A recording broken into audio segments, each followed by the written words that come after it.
পারেন, ওই নবীর চাহতটাকে অন্তরের মধ্যে যদি যুক্ত করে রাখতে পারেন, নিশ্চয়ই আপনাকে কেউ জাহান্নামে পাঠাতে পারবে না, আপনি জান্নাতের মধ্যে মাকাম পাবেন। এটা হচ্ছে আমার রাসূল কায়নাত সাল্লাল্লাহু তাআলা আলাইহি ওয়া সাল্লামের পবিত্র জবানের কথা।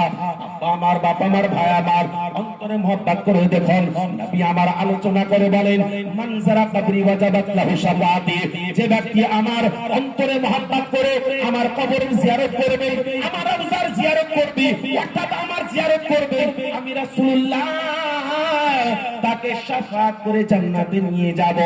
আমার নবী বলেন, তুমি যদি মহব্বত করো গো আর মদিনা না আসতে পারো, তার জমিনে কুশমরে যদি থাকো আর অন্তরে যদি মহব্বত থাকে, তবে তুমি জেনে রাখো, মনে রাখো, আমি রাসূলুল্লাহ তোমাকে একবার যদি স্বপ্নে দিদার দিয়ে দিই, তাহলে তুমি জেনে নেবে যে আল্লাহ রাসূল সাল্লাল্লাহু আলাইহি সাল্লামের স্বপ্ন হচ্ছে বারহাক স্বপ্ন।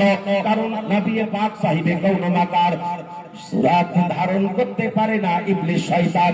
আমার নবীকে কেউ যদি স্বপ্ন দেখে নাই, হাতে কি স্বপ্ন দেখে নিল, সত্যকারের স্বপ্ন দেখে নিল, আর নবীকে ওই জায়গাতে গিয়ে কবরটাকে জিয়ারত করাতে যতটা মানওয়ালা শানওয়ালা হয়ে যাবেন, আল্লাহর নবী তো জাহানের হাবিব, হাবিবুল্লাহ আপনাকে স্বপ্ন যোগে যদি একবার দিদার দিয়ে দেয়, আপনি ততটাই হকদার হবেন।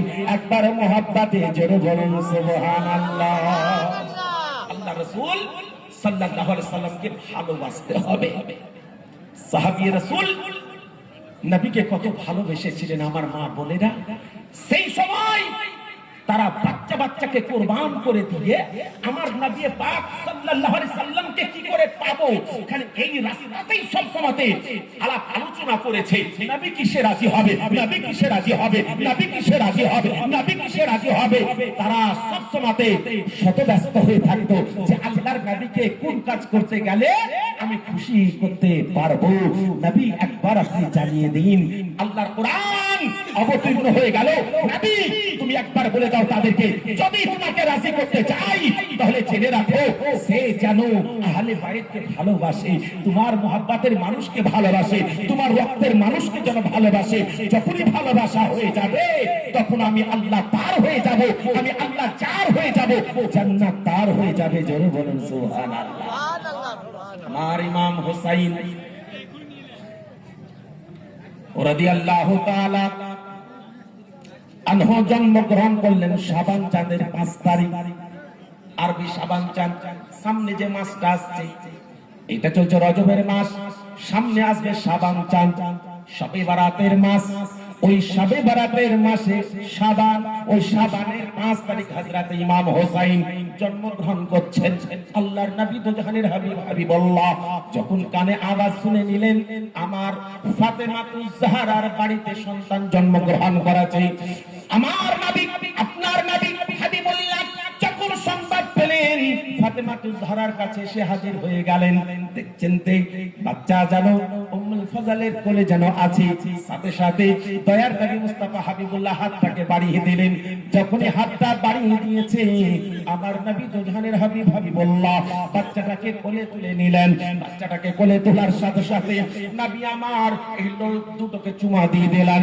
দয়ার নবী, মায়ার নবী হাবিবুল্লাহ নিজের পবিত্র জবানটাকে বের করলেন, জিহ্বাকে বের করে হযরত ইমাম হুসাইনের যেন মুখটাতে লাগিয়ে দিল, দুই লবের মাঝখানে দিয়ে দিয়েছে। আল্লাহ আল্লাহ, বাচ্চা যেমন মধু চুষনি চুষে ওই রকম আমার নবী হাবিবুল্লাহ সাল্লাল্লাহু আলাইহি সাল্লামের জিহ্ব মুবারকটাকে হযরত ইমাম হুসাইন টানতে শুরু করে দিয়েছে। যখন টানা শেষ হয়ে গেল, নবী আমার পবিত্র জবানে ইরশাদ করে বলেন, আমার ফাতেমা এটা হচ্ছে তোমার লাল ইমাম হুসাইন রাদিয়াল্লাহু তাআলা আনহু, বেটি ফাতেমা একে আমি ভালোবাসি, একে যে ভালোবাসবে আল্লাহ তাকে ভালোবাসবে। এ ফাতেমা, এই বেটা যেন আজকে ইসলাম জগৎকে উজ্জ্বল করবে, ইসলাম ধর্মকে উজ্জ্বল করে দেবে, ইসলাম ধর্মকে মিটাবার জন্য তারা আসবে। কিন্তু আমি দেখতে পাচ্ছি এই বাচ্চাটাকে এমন একটা জায়গা হবে সেই জায়গায় যেতে হবে। আর এই কথা বলতে বলতে আমার নবী ঝরঝর ঝরঝর করে চোখ দিয়ে পানি ঝরাতে লাগলেন। নবী আমার চোখ দিয়ে পানি যখন ঝরাতে লেগেছে, সাথে সাথে ফাতেমাতুজ জাহরা আলোচনা করে বলে, ওগো আমার আব্বা জান, আব্বা তুমি কাঁদিও না, তুমি যদি কাঁদো তো আসমান ফেটে যাবে আব্বা, আমি ফাতেমা সহ্য করতে পারবো না। বলে বলে ফাতেমা রে, আমি কাঁদতে বাধ্য হয়ে যাচ্ছি, কারণ হচ্ছে আমি এই বাচ্চাটাকে চুমা খেলাম, এই বাচ্চাটাকে আদর করলাম, এই বাচ্চাটার মুখে আমার জিভটা দিয়ে দিলাম, সে জান ভরে পান করে নিল যেটা করার। এ বেটি ফাতেমা, আমি তো হাসছিলাম, আমার কাঁদছিলাম না, কিন্তু এখনই আল্লাহর ফেরেশতা হযরত জিবরাইল আলাইহিস সালাম আমার কাছে এসে হাজির হয়ে গেল। হাজির হয়ে বলছে, ইয়া রাসূলুল্লাহ, ইয়া হাবিবাল্লাহ, আপনি যেই বাচ্চাটাকে এত স্নেহ দিচ্ছেন, এত ভালোবাসা দিচ্ছেন, তার মহব্বতে যেন মুচকি মুচকি মুচকি হাসছেন। ইয়া রাসূলুল্লাহ, ইয়া হাবিবাল্লাহ, এই বাচ্চাটাকে আপনার এই বংশধরের ভিতরে, আপনার এই উম্মতের ভিতরে এমনই একটা দুষ্ট জালিম অত্যাচারী পয়দা হবে, সে যেন তাকে জবাই করবে, সেই জায়গাটার নাম হচ্ছে কারবালা। সাথে সাথে বললাম, ইয়া আমার আল্লাহর ফেরেশতা জিবরাইল, একটু আমারে শুনিয়ে দাও, একটু আমারে জানিয়ে দাও, যে জায়গাতে আমার হোসেনকে শহীদ করা হবে, জবাই করা হবে, সেই জায়গাটা আমাকে দেখাতে পারবে? বলে, ইয়া রাসূলুল্লাহ, ইয়া হাবিবাল্লাহ, ওই জায়গাটা আপনাকে এখনই দেখিয়ে দিচ্ছি। আল্লাহ আল্লাহ, আজকাল তো মোবাইলের যুগ, আপনারা ক্যালেন্ডারে দেখতে পান, এটা হিন্দুস্তান, এটা পাকিস্তান, এটা তুর্কিস্তান, এটা চীন, এটা জাপান, এটা আমেরিকা, এটা ফ্রান্স, এটা রুশ, এটা অমুক জায়গা, এটা তমুক জায়গা।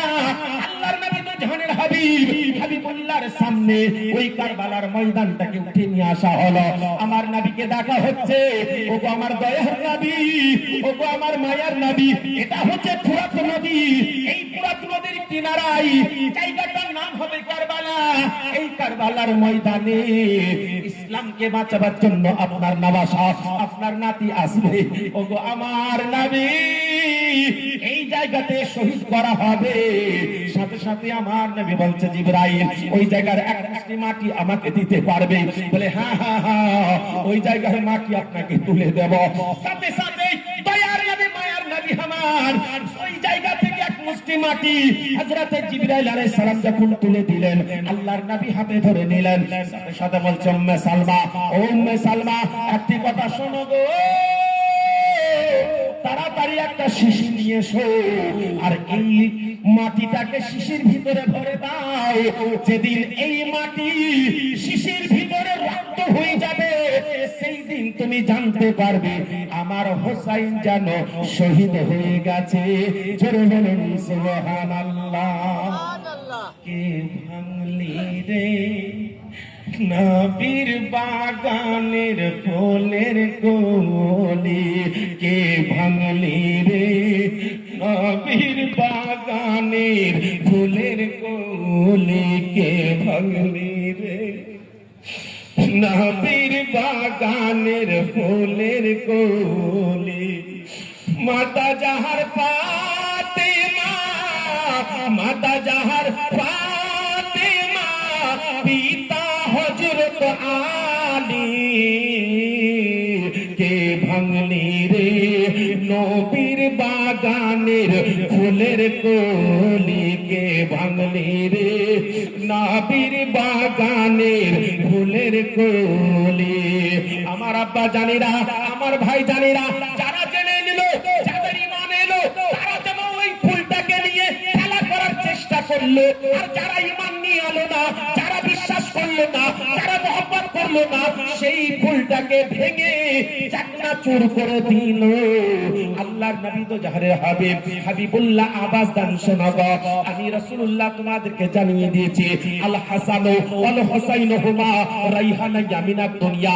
এ আমার দুনিয়ার যত উম্মত উম্মতি, তোমরা শুনে নাও, আমার হাসান, আমার হুসাইন দুনিয়ার দুটো ফুল, এই ফুলকে নিয়ে যারা খেলা করবে, আমি রাসূলুল্লাহ খুশি হয়ে যাব, কারণ আমার হাসান হুসাইনকে নিয়ে তারা যেন খেলা করছে।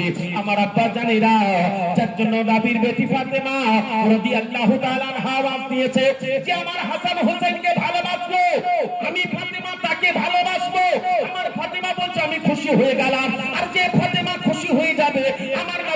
খুশি হয়ে গেলাম।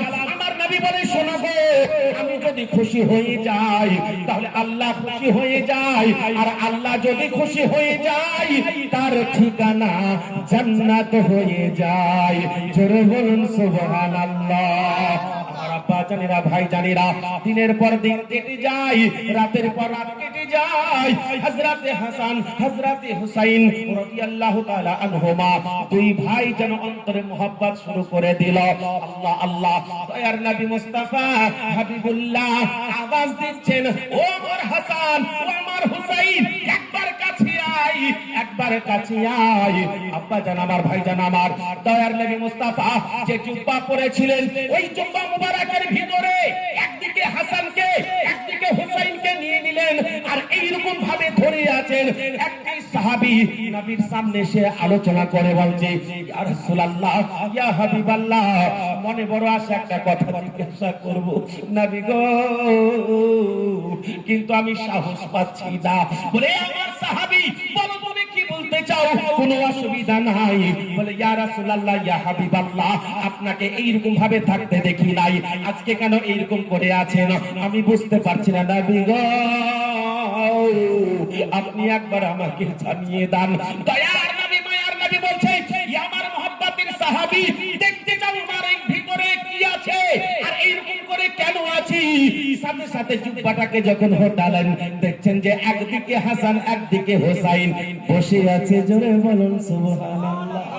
আল্লাহ পাকের প্যারা রাসূল বলছে, ওরে আমার মহব্বতের সাহাবী, তাহলে আরো শুনে নাও, শুনে নাও, আমার হাসান আমার হুসাইন এটা হচ্ছে দুটো ভাই, এদেরকে যদি একবার খুশি করতে পারো, আমার মা বোনেরা, এদেরকে যদি একবার খুশি করতে পারেন তো ফাতেমা তো জাহরা খুশি হয়ে যাবেন, আর ফাতেমা তো জাহরা যদি খুশি হয়ে যায় তো নবী খুশি হয়ে যাবে, আর নবী যদি খুশি হয়ে যায় তাহলে আল্লাহ খুশি হয়ে যাবে, আল্লাহ যদি খুশি হয়ে যায় তার বদলা যেন জান্নাত দেবে।